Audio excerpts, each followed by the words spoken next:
Welcome back, Baldur's Gate fans. I have been doing more in-depth videos lately, such as classes and races video, the combat system explained, lore, etc., but I wanted to do an updated general information video. If you guys do end up enjoying this video, please subscribe. I want to be your main source for upcoming Baldur's Gate 3 news, as well as a lot of other gaming content. In today's video, I'll go over things such as multiplayer, early access, what is Baldur's Gate 3 releasing on, a little bit of the combat, a little bit of classes and races, etc. So you're going to want to stick around for the entire video. Let's get right into it. So Baldur's Gate 3 is still very much in development, so don't expect a release date anytime soon. However, guys, we were told that the game will go into early access in just a couple months. But then the owner of Larian Studios proceeded to say that they don't know exactly when. So that either means they don't have the specific date yet when that couple months time frame comes around, or who knows, it could be longer than a couple months as well. Larian Studios has been very forefront with the fact that they want to release this game when it's ready, and I think most people can respect that. They want to release the game as intended and don't care as much about getting that initial money grab versus putting out a great product. I'm sure they have a similar mindset with the early access version of the game. So early access, I would say, could be anywhere from 2 to 4 months away, and the release date, we have no idea. Baldur's Gate 3 will be releasing on PC and Google Stadia, 100% confirmed at launch, but Larian will not say anything about consoles yet. To me, what this means is that the game will probably not initially launch on consoles, but they are keeping an open mind to possibly bringing it to them in the future, likely on the next-gen consoles. Or guys, I guess it could also possibly mean that they just want to totally surprise us last minute and say it's coming out for consoles at launch. Can't rule that out completely yet, for Larian does know how to make a console game as well. Divinity Original Sin 2 plays great on the PS4, I have to admit. Google Stadia has been a huge face for this game lately. They probably are paying a lot of money to be mentioned as much as they are. This also makes me think it will not initially launch on consoles, because guys, let's be honest, if you don't have a gaming PC, you likely have a console, and my guess is most of you would just play it on console over the Stadia. Stadia might be getting really excited about it being the only affordable option for people who do not have a gaming PC to play Baldur's Gate 3. This makes sense because I'm so hyped for this game that if I didn't have a PC, I'd probably get the Stadia just to play it. So guys, the company that's making this game is called Larian Studios. If you want to get a good feel for the products that this company makes, try out the game Divinity Original Sin 2. It is available for console and PC and will really show you how talented this company truly is. So what kind of game is Baldur's Gate 3? If I had to call it something, I would call it a turn-based classic hardcore RPG. The reason why I say hardcore is because these types of games are not for everyone. You have to be willing to learn, to practice, to read dialogue, to strategize, and also be willing to go through trial and error quite a lot. Some of these hardcore aspects make the game too challenging for some, or maybe some people just want to relax and hack and slash through a game. Now I will say, once you get some time spent in a game with a hardcore RPG type game, and you finally get the basic understanding of the mechanics and items, etc., then you can definitely relax and play as well. But these types of games do take some time to learn, which in my opinion is a great thing. Games like these offer a lot of depth, much more than you will see in most other types of games. The reason why I say classic is because this type of hardcore RPG really came into existence in the late 90s and early 2000s, and it defined the RPG genre initially. As time went on, more laid-back type of games became more popular, but we still do see from time to time new games that come out that really go into the hardcore aspects of an RPG, such as Divinity Original Sin, Pillars of Eternity, etc. So now onto the subject that everyone either loves or hates to talk about, the turn-based combat. If you have tried turn-based combat before, like really tried it and kept an open mind but still just absolutely hated it, yeah, this game might not be for you.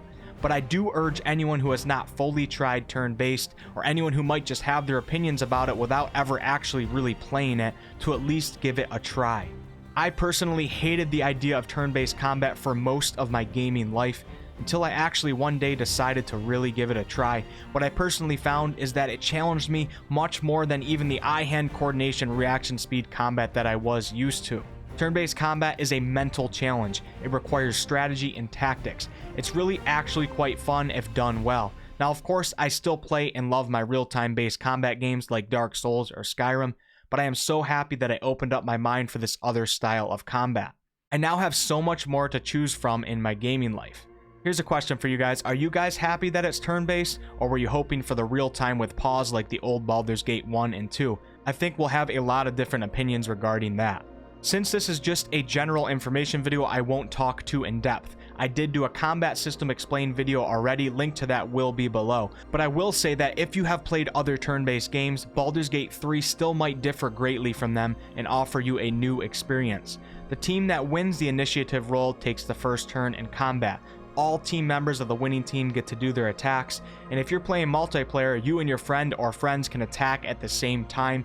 You don't have to wait for one another like many other turn-based games. You get one action point to use on your turn, which will be your main attacks and spells, one bonus action point, which can be a variety of things from jumping to dashing to pushing enemies off ledges to even taking off your boots and throwing them. And there's also a movement bar which controls how much and how far you are able to move during your turn. It looks really well done, guys. If you guys want the more in-depth video on that, just look for the link below. So I did just mention multiplayer, guys. You will be able to play with your friend and probably friends. I did hear that it will feature up to 4-player co-op, but I cannot confirm this 100%. It does make sense, but it's definitely confirmed to be at least 2 players if you so choose. Now, if you're playing solo, you will control your entire party of companions. For anyone who is used to playing as just your main character in games, this is a little different. You will be managing more than just yourself, but since it's turn-based combat, you will have time to effectively think and make the right decisions. I think there will be many cool opportunities to combine spells and attacks with your party members, considering that now you and your team can act simultaneously during your team's turn in combat. So there will be 15 races at the official launch of Baldur's Gate 3, 9 of which will be playable in the early access. These include human, elf, half-elf, drow or drow, half-drow, githyanki, halfling, tiefling, and the legendary dwarf. These races will have their own stat bonuses, but these stats will not define the entire game. As far as classes go, there will be 6 at early access, more on the official launch. These classes are Wizard, Rogue, Fighter, Cleric, Ranger, and Warlock. If you guys want to speculate what other classes and races might become available that we did not mention, your best bet is to look at the D&D tabletop game Rules Edition 5, and you can most definitely get an idea. The dialogue in this game will serve as a big part, as it does for most hardcore type RPGs. You will be presented with a variety of choices when engaging in conversation, some of which will end up with making new friends, while others will involve someone walking away without a beating heart.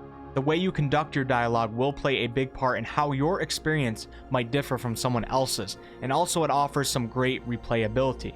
The overall game's graphics and the way the mechanics are shown to be implemented look absolutely terrific, guys.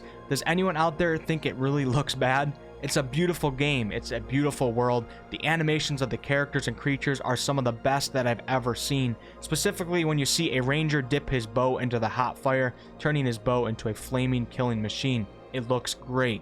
Also, the animations when attacking or even dying, they just look extremely realistic and natural. Larian did an excellent job in this department. There's nothing worse than playing a game that has horrible animations that can really ruin the experience. Here's a quick lore touch-up for those who are not familiar with the game's setting. Baldur's Gate is a city-state along the Sword Coast on the continent of Faerûn. It's a crowded city, but known to be a city of opportunity. You will find all sorts of people of all different races scattered throughout, as well as a variety of different religions present. At the start of Baldur's Gate 3, it looks like you will be spawning in the outer city area, and likely as the game goes on, working your way towards the city's walls and eventually inside. The city is comprised of 3 main areas: the upper city where the wealthy live, the lower city which is where most business is conducted and the crowds of people are present, and then the outer city which is a fairly disregarded, poor, sometimes lawless area where anything can happen. The alien octopus creatures called mind flayers or illithids are attacking the city, looking to enslave the people, devour brains for a tasty meal, and also implant tadpoles into people's heads, which eventually will turn the infected into a mind flayer themselves. And I'm sorry to say, guys, but you actually start this game with a tadpole already in your brain. You better figure that shit out fast, man. So that's the gist of what's going on in the region that you will be playing in. I also did a more in-depth lore video. Link to that will be below, or it's on my channel. I'm going to continue to probably do some more specific lore videos because it's really exciting to talk about some of this stuff. Thanks so much for watching. As always, guys, please like, comment, and subscribe if you enjoyed the video. I really appreciate it. I'm going to continue to post Baldur's Gate 3 videos, and I also do a wide variety of other gaming type content on this channel, ranging from live streams to comedy videos to game reviews to product reviews, etc. I would love to see some of you guys on a future video. Let me know what you guys are thinking about Baldur's Gate 3 so far in the comments below. Until next time, Wolfpack.